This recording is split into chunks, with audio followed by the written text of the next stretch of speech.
أعوذ بالله من الشيطان الرجيم بسم الله الرحمن الرحيم قل بفضل الله وبرحمته فبذلك فليفرحوا هو خير مما يجمعون. العقیدہ مسلمان گدگد ہو جاتا ہے. کیا بات ہے، واہ!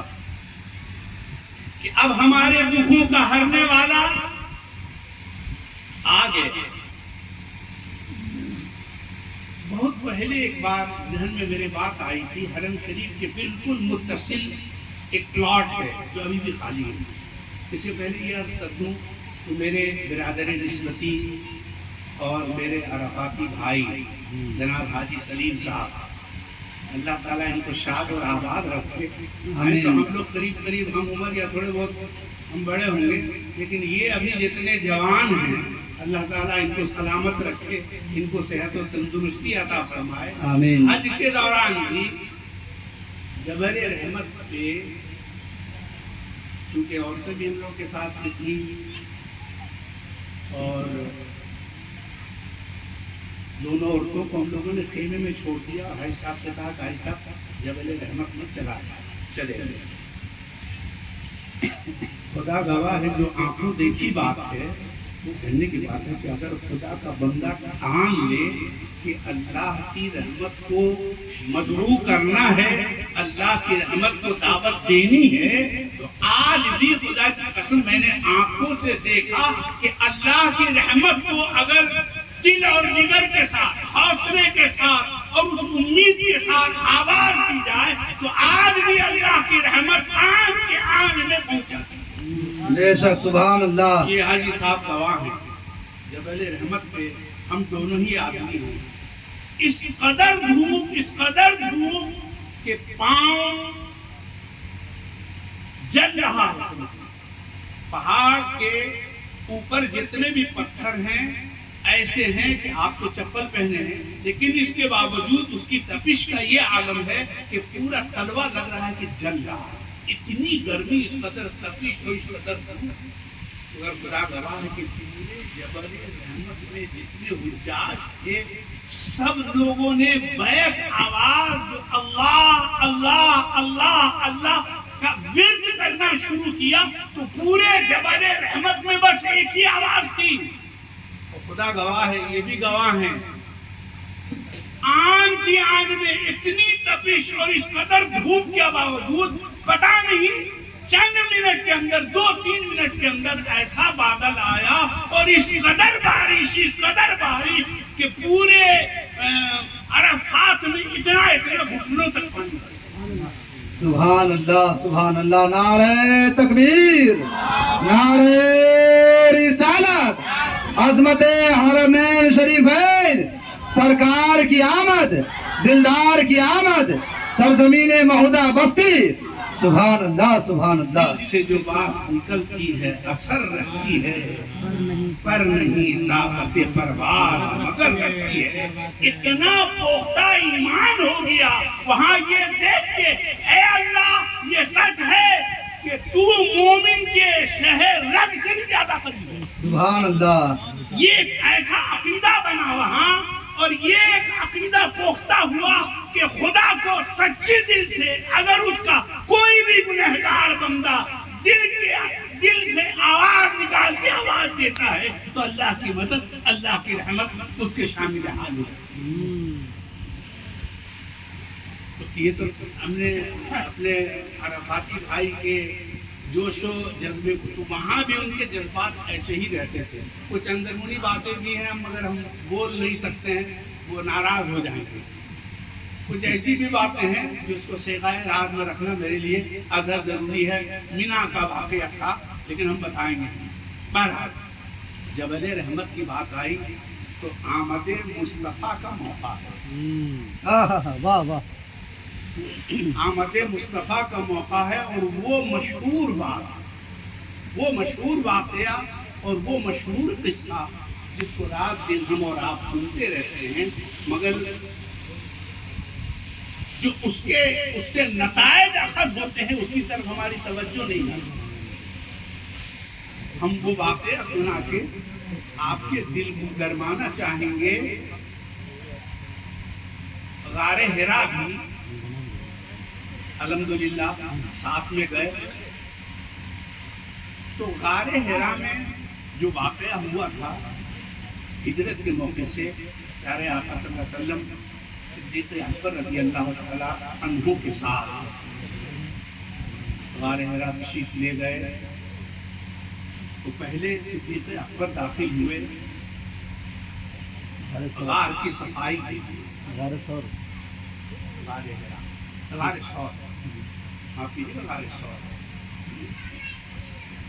آپ داخل ہوئے, بہت سارے سوراخ اس میں بنے ہوئے. آج بھی ایک سوراخ اس میں باقی ہے, باقی اور تمام سوراخ کو تو حکومت نے بند کروا دیا, لیکن ایک سوراخ ابھی بھی اس میں باقی ہے.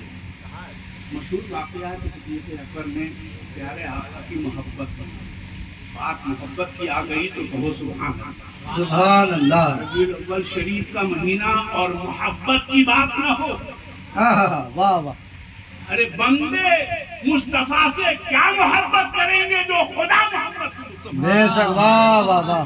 کیا بات ہے حضرت. پروردگار عالم جو محبت اپنے محبوب سے کرتا ہے, کوئی بندہ اتنی محبت کیا کرے گا. اور پیارے آقا کو ایسا نوازا ہے میرے پروردگار نے. میں نے کسی موقع سے ایک بات عرض کی تھی کہ نبی کی شان میں تو پورا قرآن ہی نبی کی شان ہے.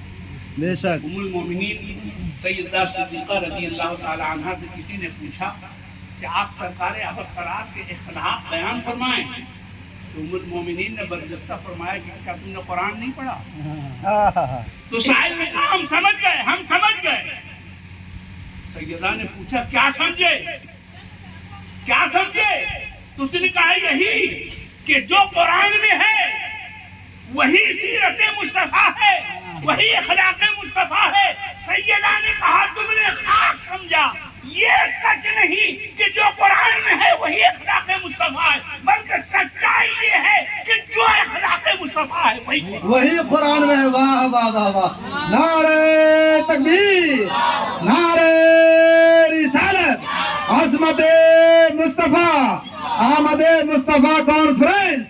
نعرہ تکبیر, نعرہ رسالت. واہ سبحان اللہ سبحان اللہ. شام مصطفیٰ ربیع الاول کا مہینہ ہے. رات میں سو تو نبی کو یاد کرتے کرتے سو. میں سو جاؤں یا مصطفیٰ کہتے کہتے. واہ. کھلے آنکھ صلی علی کہتے کہتے جو تو پوری زندگی پہ یہ محبت محیط ہونی چاہیے. مگر بالخصوص اس مہینے میں تو دعائیں دوں گا عزیز القدر عزیز حافظ انضمام کو کہ اس کے بیٹے نے آ کے اتنا بڑا اہتمام کر دیا کہ ایک رات آتے ہی اس نے آپ کے لیے خاص کر دی کہ آمد مصطفیٰ کا موقع ہے, گھر میں نہ سو, محبوب کی محفل میں آؤ اور محبوب کی محبت میں جھومو. سبحان اللہ. اللہ اس بچے کا آنا مبارک کرے. بڑا مبارک بچہ ہے کہ جس نے آتے ہی اپنی نبی کی محبت, محمد کی محبت دین حق کی شرط اول ہے. کسی میں ہو اگر خامی تو سب کچھ نامکمل ہے. تو غار ثور میں صدیق اکبر تقریر ہم کو کرنا نہیں تھا. ہم نے کہا امام صاحب سے کہ 5 منٹ کے لیے ہم حاضر ہوں گے, صرف ان کی دل جوئی کے لیے. ان کا حکم تھا کہ تم کو ہر حالت میں 5 ہی منٹ سے ہی بولنا ہے بھائی, بولنا ہے. اور نہیں بولیں گے تو آج تو آپ چلے جائیں گے, کل سے یہ میرے پیچھے پڑ جائیں گے. اس لیے تو صدیق اکبر داخل ہوئے, تمام سوراخوں کو بند کیا. بات محبت کی ہے. صرف میرے آقا سے محبت انسان ہی نہیں کرتے, بلکہ پیارے آقا کی ذات وہ ذات ہے کہ جن و انس ہی نہیں, کائنات کا ذرہ ذرہ آپ سے محبت کرتا ہے. بے شک. اور اسی میں کامیابی ہے. اور یہ مزاج 14ویں صدی کے مسلمانوں کا مزاج نہیں بلکہ یار غار کا مزاج ہے. واہ واہ واہ. میرے نبی کو کوئی تکلیف نہ پہنچے، ان کو راحت پہنچانے کے جو کچھ بھی اسباب ہو سکتے تھے، نبی کو راحت پہنچانا. ایک جملہ ذہن میں رکھیے گا، نبی کو راحت پہنچانا ہے. درود پڑھنے سے نبی کو راحت پہنچتی ہے، درود پڑھو. سلام پڑھنے سے نبی کو راحت ملتی ہے، سلام پڑھو. غریب و غربا کی مدد کرنے سے نبی کو راحت ملتی ہے، غریب غربا کی مدد کرو. قرآن کریم کی تلاوت سے نبی کو راحت ملتی ہے، قرآن کریم کی تلاوت کرو. نبی کے میلاد کی محفل کے انعقاد سے نبی کو راحت ملتی ہے. اس محفل کا لاکھ لاکھ اہتمام اور انسلام کرو. کوئی روٹتا ہے روٹتا رہے، کوئی بغاوت کرتا ہے بغاوت کرتا رہے. تمہیں کسی کو نہیں دیکھنا ہے، اپنے پیارے نبی. واہ واہ واہ، سبحان اللہ سبحان جو اللہ. اہتمام ہو سکتا تھا، جو اہتمام ہو سکتا تھا، صدیق اکبر نے کیا. کرتا نکالا، اس کو پھاڑا اور سوراخ میں ڈالا تاکہ کوئی موذی جانور باہر نہ نکلے اور میرے پیارے آقا کو ایذا نہ پہنچائے. یہ چھیدا بند کیا، وہ چھیدا بند کیا، وہ چھیدا بند کیا. روایتوں میں آتا ہے، اس کا انکشاف، گنتی کا انکشاف بعد میں ابھی ہو جائے گا. کپڑا کم پڑا، آپ نے اپنا امامہ شریف نکالا، اس کے ٹکڑے ٹکڑے کیے اور تمام چھیدوں کو، تمام سوراخوں کو بند کرتے رہے صدیق اکبر. یہاں تک کہ ایک سوراخ باقی رہ گیا اور کوئی کپڑا ایسا رہا نہیں کہ اس چھیدا میں ڈالے.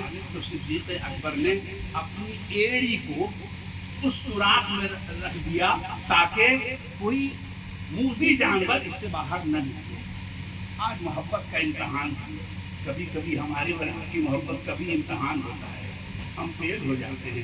مگر وہ صدیق اکبر تھے، وہ یادگار تھے، وہ جانسار تھے. ابھی اس کے پہلے بھی انہوں نے وہ جذبہ دکھایا تھا کہ پیارے آقا صدیق اکبر کے ساتھ جب غار ثور میں جا رہے تھے تو پنجے کا نشان نہ پڑے زمین پہ، کیونکہ دشمن بھی تعاقب کر رہے تھے. آپ نے صرف ایڑی کے بل چلتے چلتے اس غار تک کے سفر کو طے کیا تھا. اتنے بلندی پہ ہے کہ اچھے ہمت نہیں کر پائیں گے. اب تو آدھے دور تک گاڑیاں جاتی ہیں، بالکل پہاڑ ہے، کار جو ہے اس کے اوپر چلتے چلتے جاتے ہیں، لیکن آدھے دور کے بعد کوئی راستہ نہیں، پیدل ہی ہے. لیکن ہمت ور لوگ وہاں چلے جاتے ہیں. تو صدیق اکبر نے دیکھا کہ میرے پیارے آقا صلی اللہ علیہ وسلم کے پائے اقدس زخمی ہو گئے ہیں، پائے اقدس آپ کے زخمی ہو گئے، خون نکلنے لگا. تو صدیق اکبر نے پیارے آقا کو اپنے کاندھے پہ اٹھایا اور کاندھے پہ اٹھا کے دھیان اندر داخل ہوئے. پیارے آقا زانوی صدیق اکبر میں سر رکھ کے آرام فرما ہے. نہ کوئی رونے کی آواز ہے، نہ ہی کوئی چیخنے کی آواز ہے، لیکن ایک جسمانی کیفیت تھی کہ صدیق اکبر کی آنکھیں اشکبار ہوئی اور آنکھوں سے آنسوؤں کے قطرات جو ٹپکے تو رخسار نبی پہ گرے. ایک چیز نوٹ کیجئے، ہمارے آنسو پتہ نہیں کہاں کہاں گر جاتے ہیں، لیکن نبی کی محبت میں جو آنسو گرتے ہیں اس کا مقام رخسار نبی ہوتا ہے. پیارے آقا صلی اللہ علیہ وسلم نے آنکھیں کھول دی. پوچھا کیا ہوا؟ کہا یا رسول اللہ پتہ نہیں، کسی موذی جانور نے ڈس دیا ہے. تو میں نے کتاب یہ پڑھا کہ جو ڈسنے والا سانپ تھا وہ زہریلا سانپ تھا. صدیق اکبر نے پھر بھی پیر نہیں ہٹایا، بار بار وہ ڈستا رہا. گویا دو محب کا امتحان ہے. سانپ کہتا ہے ہم ڈس رہے ہیں تو محبت رسول میں ڈس رہے ہیں، اور صدیق اکبر کہتے ہیں کہ ہم پیر نہیں ہٹا رہے ہیں تو محبت رسول میں نہیں ہٹا رہے. اب تم جیتتے ہو کہ ہم جیتتے ہیں، دونوں ہی طرف محبت. حضرت صاحب نے بعد میں بیان دیا تھا کہ حضرت موسیٰ علیہ السلام کے زمانے میں حضرت موسیٰ علیہ السلام کا گزر ہوا تھا تو آپ نے ارشاد فرمایا تھا کہ ایک دور آئے گا کہ نبی آخر الزمان اس غار میں آرام فرمائیں گے. تو اس صاحب نے نکلنے کے بعد میں عرض کیا تھا یا رسول اللہ میں نے اس لیے نہیں ڈسا کہ ان کو ایذا پہنچاؤں، بلکہ یا رسول اللہ سچائی یہ ہے، حقیقت یہ ہے کہ کبھی بھی پوری دنیا میں کوئی سانپ اپنے رہنے کے لیے دل نہیں بناتا. سوراخ نہیں بناتا ہے، چوہے بناتے ہیں یا کوئی دوسرا جانور بناتا ہے، لیکن اس میں جا کے سانپ رہ جاتے ہیں۔ مگر یا رسول اللہ، حضرت موسیٰ کے اس قول کے بعد میں نے اپنے اس منہ سے 70 سوراخ اس غار میں بنائے ہیں کہ جس دن پیارے آقا یہاں تشریف لائیں گے، اگر ایک سوراخ کسی وجہ سے بند ہو گیا تو دوسرے سے آپ کی زیارت کروں گا، دوسرا بند ہو گیا تو تیسرے سے آپ کی زیارت کروں گا، یہاں تک کہ یا رسول اللہ میں نے 70 راستے بنائے صرف آپ کی زیارت کے لیے۔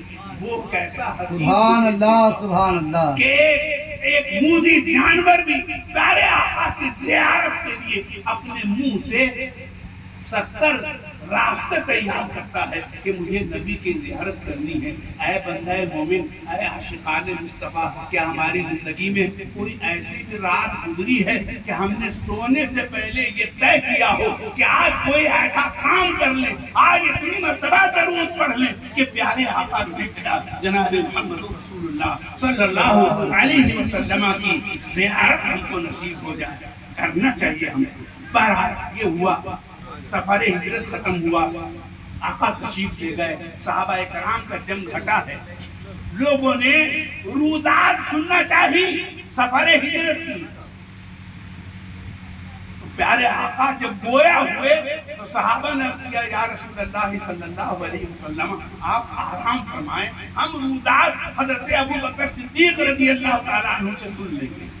اب صدیق اکبر نے جب پوری رودات سنائی تو ایک جملہ جو اصل مقصد ہے میرا کہنے کا وہ یہ کہ سیدنا فاروق اعظم رضی اللہ تعالیٰ عنہ نے کہا اے ابو بکر صدیق، اے صدیق اکبر، آپ میری پوری زندگی کی نیکیاں لے لیجیے، میری پوری زندگی کی نیکیاں آپ لے لیجیے، صرف سفر ہجرت کی جو نیکی ہے آپ مجھے وہ دے۔ صدیق اکبر نے جواب دیا ہے عمر، ابو بکر کے پاس اس نیکی کے علاوہ اور نیکی ہے ہی کیا؟ واہ واہ واہ، یہ محبت ہے۔ آمد مصطفیٰ کا موقع ہے، دل و جان سے اپنے آپ کو اس بات کے لیے آمادہ کر لو، تیار کر لو کہ ہمیں نبی کی محبت چاہیے، عشق رسول کے دروازے پہ ہمیں دستک دینی ہے، اور خدا وہ دن لائے کہ ہمارا سینہ عشق رسول کا مدینہ بن جائے۔ میں مبارکباد پیش کرتا ہوں جناب حاجی سلیم صاحب کو کہ اللہ تعالیٰ نے ان کے چھوٹے صاحبزادے عزیزم حافظ انضمام الحق کو بیٹا جیسی نعمت سے سرفراز فرمایا۔ اللہ تعالیٰ اس بچے کو عید میلاد النبی کے صدقے اسلام کا سچا سپاہی بنائے اور پیارے آقا صلی اللہ علیہ وسلم کا سچا شہدائی بنائے۔